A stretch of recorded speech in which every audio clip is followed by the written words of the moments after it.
ইফতারি করার জন্য এই জায়গাটাতে দাঁড়াইছে, মূলত এই রেস্টুরেন্টটাতে দাঁড়াইছে। এখানে জন্নাটা অনেক সুন্দর লাগতেছে, গাড়ি কিন্তু অনেক জোরে চলতেছে, জানি না কতক্ষণে যে পৌঁছাবো।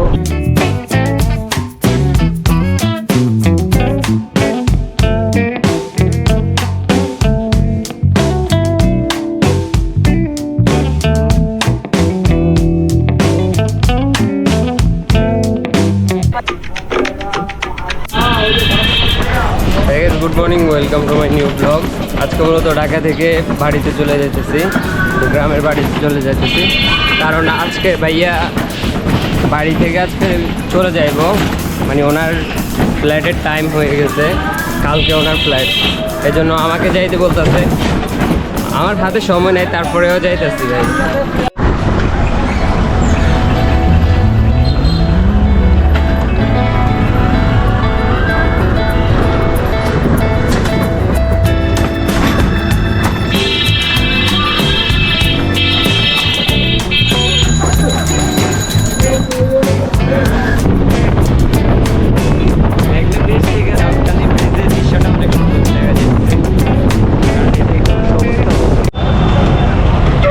বাসা থেকে মেন রাস্তায় চলে আসছি, রিক্সায় করে মেন রাস্তায় চলে আসছি। এখন গাড়ির জন্য অপেক্ষা করতেছি, মানে গাড়ি আসলে গাড়িতে উঠে যাবো, আর বেশি দেরি করবো না ভাই। এমনিতে এই জায়গাতে প্রায় 5-10 মিনিট দাঁড়ায় থাকলে গাড়ি চলে আসে, মানে গাড়ি একটার পর একটা আসে। আজকে দেখতেছি ভাই অনেকক্ষণ দাঁড়ায় রয়েছি, কিন্তু গাড়ি আসতেছে না। আজকে অনেকক্ষণ দাঁড়ায় রয়েছি, কিন্তু গাড়ি আসতেছে না। এই জায়গাতে অনেক গাড়ি, কিন্তু আমি যে গাড়ি করে যাবো ওই গাড়িটা দেখতেছি না। পাওয়াটা একটু আজকে মনে হয় কষ্ট হবে। গাড়ি একটা পাইছি, গাড়ি ছুটে গেছে, আর দেরি করি নেই, কারণ দেরি করলে গাড়ি চলে যাবে, এই জন্য তাড়াতাড়ি করে গাড়ি ছুটে গেছে। দেখেন বাইরের দৃশ্যগুলো একটু দেখেন, কত সুন্দরভাবে দেখা যেতেছে।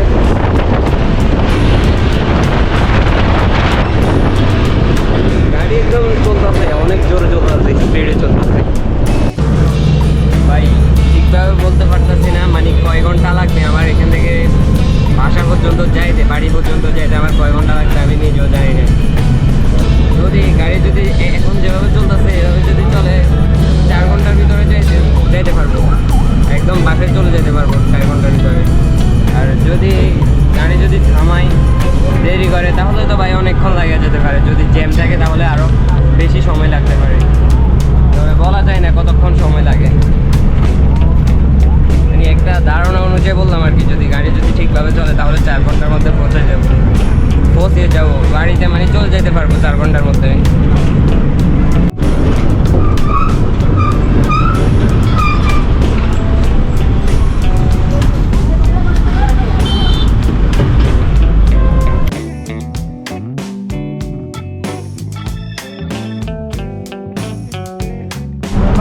এটা হচ্ছে মূলত মেঘনা নদী ব্রিজের টোল প্লাজা হচ্ছে, এটা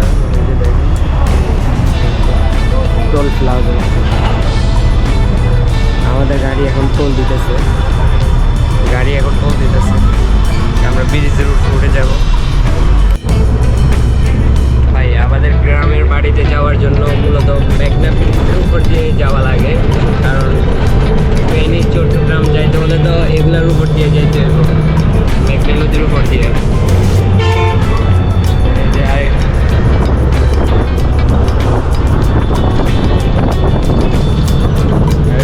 বাইরের দৃশ্যগুলো কত সুন্দরভাবে দেখা যাইতেছে, উঠে যাইতেছে। এটা হচ্ছে মূলত সিমেন্ট ফ্যাক্টরি, মানে ধুলাগুলো কীভাবে উঠতেছে। এই যে এটা হচ্ছে মূলত মেঘনা নদী।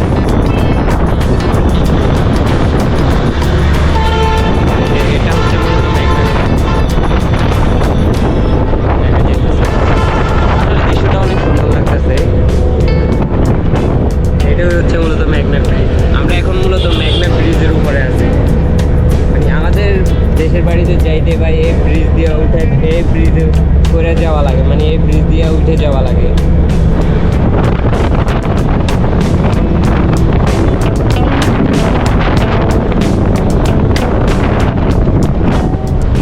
এই ছোট ছোট যে জাহাজগুলো দেখতেছেন, এই জাহাজগুলো তো মূলত মাল নেই, তারপরে বালু নেই, মানে অনেক কিছু নেওয়া হয় এক জায়গা থেকে এক জায়গায়। অনেক কিছু না নেওয়া হয়, মালবাহী জাহাজ আর কি। ভাই অনেক বাতাস, আমরা ব্রিজ পার করে ফেলছি, গাড়ি কিন্তু অনেক জোরে চলতেছে। জানি না কতক্ষণে যে পৌঁছাবো বাড়িতে, দেখা যাক কতক্ষণে যাওয়া যায়, মানে কতক্ষণ সময় লাগে দেখা যাক বাড়িতে যেতে কতক্ষণ লাগে। এটা হচ্ছে মূলত কুমিল্লার আগে দাউদকান্দি ব্রিজে আছি আমরা। এই যে দাউদকান্দি ব্রিজ,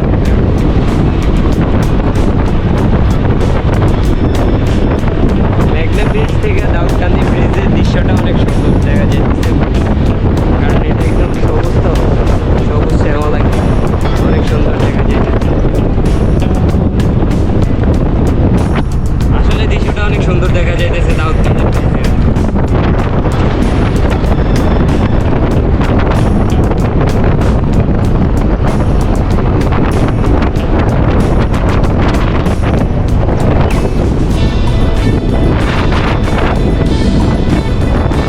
মূলত মেঘনা ব্রিজ থেকে দাউদকান্দি ব্রিজটা অনেক বড়, এই জন্য শেষ হইতে একটু সময় লাগতেছে। এই জায়গাতে মূলত এগুলো হচ্ছে বালুর এরিয়া আর কি, বালু তোলা হয়।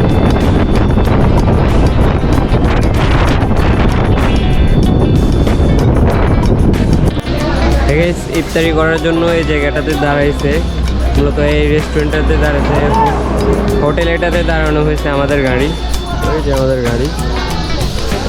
এই জায়গাতে মূলত ইফতারির জন্য দাঁড়ানো হয়েছে। এখানে ঝর্ণাটা অনেক সুন্দর লাগতেছে, ঝর্ণাটা অনেক সুন্দর লাগতেছে।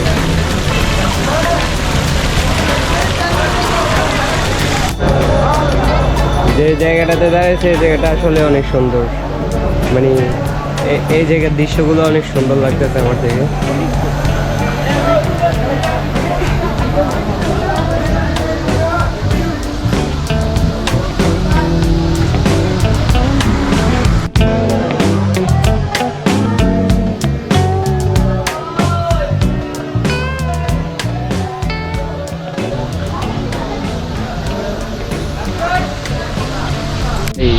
এই জায়গাটাতে কতগুলো ফাঁকি কিচিরমিচির করতেছে, এই যে দেখেন কি পরিমাণ ফাঁকি,